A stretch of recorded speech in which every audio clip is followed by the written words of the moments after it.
चुराता था, उसी घर के जितने भी मटके थे सारे मटकों को कन्हैया फोड़ देता था। और मटके इसीलिए क्या फोड़ता था वो कि जब गोपियां जल भर कर घर लौट कर आए तो फूटे मटकों को देखकर सारी गोपियां ये समझ जाएं कि चोरी करने वाला कोई और नहीं, नंद बाबा के घर का छोरा है, वो ये हरकत कर सकता है।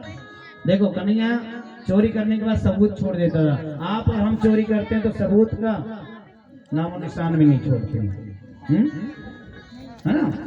जैसे उस दिन माता जी का कुछ गुम गया है तो माता जी का अगर ला के दे दिए होते तो कितना बड़ा नाम हो जाता है उसका कि बताओ, भली उसने नहीं चुराया, उसको मिला ही होगा बेचारे को, लेकिन लाकर दे देता तो उसको भी कितना अच्छा नाम होता, उसके चार के सामने उसकी जय जयकार करते कि देखो हमारे टांडा में, आदासी में, गोंदिया क्षेत्र में चोर कोई नहीं, ऐसा लगता। लेकिन अब कितने दिन पूछेगा बेचारी वो आत्मा, कितनी दुखी है, परसों रो के हमको बता रही थी, बड़ा बेकार लगा, है ना।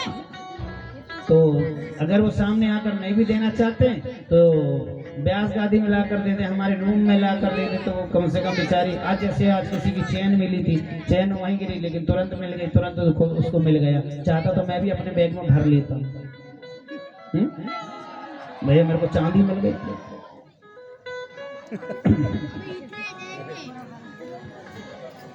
तो बच्चे लोग उधर अंदर क्या हो रहा है भैया, हल्ला ना करो। हर्ष, तो मेरी माँ, मेरे भाई, इस प्रकार से आइए कथा में ध्यान दें। तो गोपी लोग जब घर पहुंचती थी सारे मटके फूटे देखते थे ना जी, तो बेचारी परेशान हो गई। अभी देखिए कोई भी हो, आज हम हो या आप हो, एक दिन मटका फोड़े चल जाए, 2 दिन मटका फोड़े चल जाए, रोज रोज में कोई मटका फोड़े तो बेचारे कोई इतने बड़े करोड़पति तो है नहीं कि रोज रोज नए नए मटके ले आए। एक दिन सारी गोपियों ने मैया शिकायत करने गई और मैया से शिकायत करके बोली, क्यों भैया सुनो, तुम्हारे घर को जो छोरा है ना, इससे हम तंग आ गए। कैसे तंग आ गए? अरे एक दिन माखन चुराए तो चले, 2 दिन चुराए तो चले, अरे माखन रोज चुराए तो चले, लेकिन जो मटका फोड़े वो ना चले।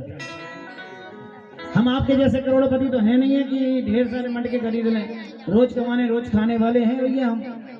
क्यों कन्हैया? जरा मैया ने कान पकड़ी और कन्हैया से बोली, काहे कन्हैया तूने माखन खाओ इनके घर को? तो कन्हैया बड़े प्रेम के शब्द में क्या कहते पता है?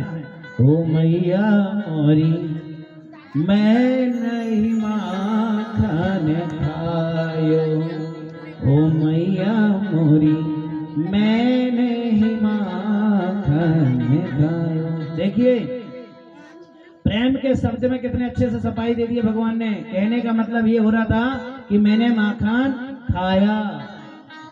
वो बोल तो दिए माँ से कि मैंने माखन नहीं खाया, लेकिन अर्थ यही था कि ओ मैया मोरी मैंने ही माखन खायो। गोपियों, तो मैया ने कही, सुनो री गोपियां, ब्रज भाषा में री की भाषा ज्यादा आती है। सुनो री गोपियों, मेरे कान्हा ने माखन ना चुराओ, और अगर कान्हा माखन चुराया तो सबूत के साथ पकड़ के लाना।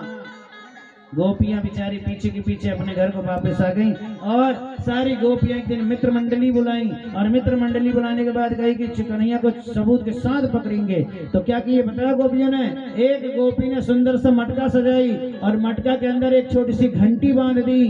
कन्हैया दूसरे दिन उस गोपी के घर पहुंचे और गोपी के घर पहुंचकर जैसे ही दही के मटके के अंदर अपना हाथ डालते हैं तो कन्हैया को वह घंटी नजर पड़ गई, और घंटी जैसे ही दिखी तो कन्हैया ने घंटी को बोले, सुनो घंटी महाराज, तुम यहाँ क्यों बंधे हो हमको पता है, लेकिन तुम हमारे वाहन हो, तुम हमारे भक्त हो, जो हम कहेंगे वो तुम्हें मानना पड़ेगा। बोलो राधे राधे।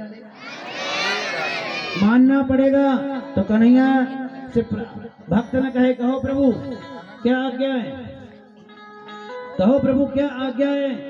तो गरुण महाराज घंटी कौन है? गरुण महाराज। घंटी पे वो देखते हो ना, 2 पंख ऐसे बने रहते हो, सामने मुंह बना रहता, वो है गरुण देव। कभी भी हो घंटी अगर आपके घर में हो तो नीचे मत रखना, कुछ पात्र में रखना, कुछ प्लेटों में रखा करो, और घंटी के यहाँ पर धागा बांध दिया करो। हर व्यक्ति के हाथ में रक्षा सूत्र बंधा होना चाहिए। रक्षा सूत्र क्यों बांधते पता है? ऐन भद्रो बलि राजा दान भद्रो महाबला, रक्षा सूत्र नाम है उसका। क्या नाम है? रक्षा सूत्र। इसीलिए सनातन धर्म के लोगों को अपने हाथों की कलाई में रक्षा सूत्र बंधे रहना चाहिए। रक्षाबंधन में बहन कच्चा धागा क्यों बांधती है? कि भाई की रक्षा हो। वो दिखने में कच्चा धागा होता है, लेकिन बहनों का सच्चा प्यार होता है, सच्चा प्यार होता है। भले वो दिखने में कच्चा धागा है, भले हमें लगता है कि 10 रुपए की राखी में बहन को 100 रुपए देना होता है, लेकिन नहीं मेरी माँ, वो 100 रुपए नहीं है। अरे कच्चे धागा और सच्चे प्यार का रिश्ता में 100 रुपए क्या पूरे जीवन भी अब दोगे तो कम।